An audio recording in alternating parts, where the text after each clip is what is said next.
জয় মা। আজকে আরো একটা শাড়ি পরানোর ভিডিও নিয়ে তোমাদের সামনে হাজির হয়েছি।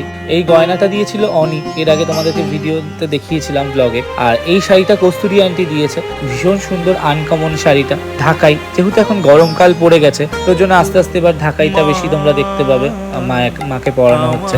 তো এই শাড়িটা অনেক দিন আগেকার দেওয়া, তো এটা পরানোই হয়ে উঠছিল না। অমাবস্যার শাড়িটা চেঞ্জ করে এটা পরাবো। অমাবস্যার কোনো লুকই তোমরা হয়তো এখনো দেখোনি, আমি দেখাবো। ভিডিওগুলো আপলোড করা হয়নি।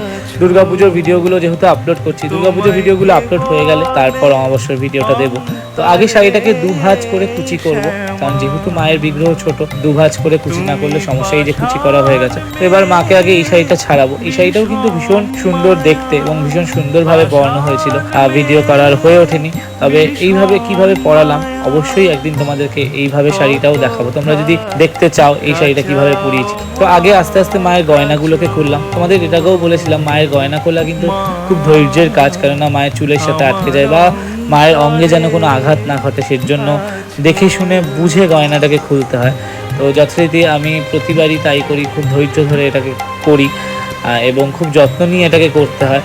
তো মায়ের চুলটাকে খোলালাম। এবার আস্তে আস্তে মায়ের যে গয়নাগুলো পরেছিল অমাবস্যায়, সেই গয়নাগুলোকে আস্তে আস্তে খুলবো। খুলে আজকে যে গয়না আছে সেটা পরাবো। শাড়ি পরানো হয়ে গেছে মায়ের। তোমরা অনেকে আমাকে বলেছিলে, দাদা তুমি তো বলেছিলে মায়ের শাড়ি পরানো কোনোদিনও দেখাবে না, তাহলে দেখালে কেন?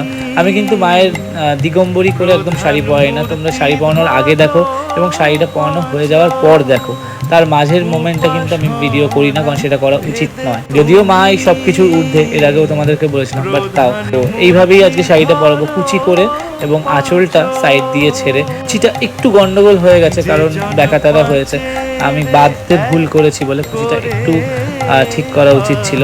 আর শাড়িটা খুব সুন্দর। সব থেকে বড় বিষয় হলো এই কালার কিন্তু মা প্রথম পরলে।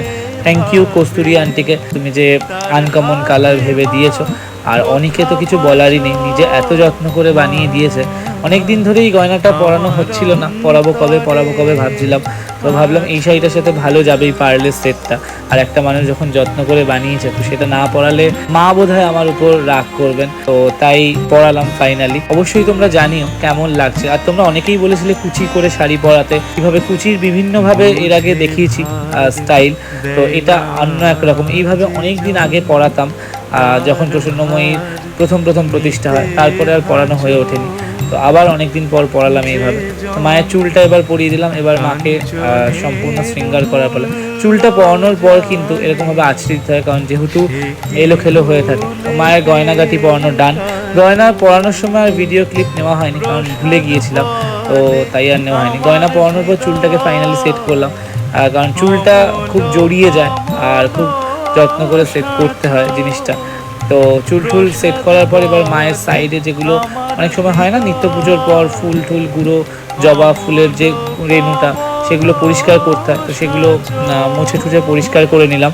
এবার মাকে মালা পরাবো, কিন্তু মালা এখন পরাবো না, মালা পরাবো সন্ধ্যা আরতির আগে, কারণ এটা আজকে সন্ধ্যা আরতির শৃঙ্গার। আর যেহেতু শনিবার, তো ওর জন্য সন্ধ্যা আরতির আগে একটা স্পেশাল শৃঙ্গার হয়েছে। এই মাকে মালা পরানো ডান। মাকে মালা পরানোর সময়ও ভিডিও নিতে পারিনি। কেমন লাগছে অবশ্যই কমেন্ট করে জানিও। আর নেক্সট চেষ্টা করবো ভবতারিণী স্টাইলের শাড়ি পরানো দেখানো, অনেকেই বলেছিল। দেখা হচ্ছে নেক্সট ভিডিওতে খুব তাড়াতাড়ি। মায়ের কাছে প্রার্থনা করি সকলে খুব ভালো থেকো, খুব ভালো রেখো সকলকে। জয় মা।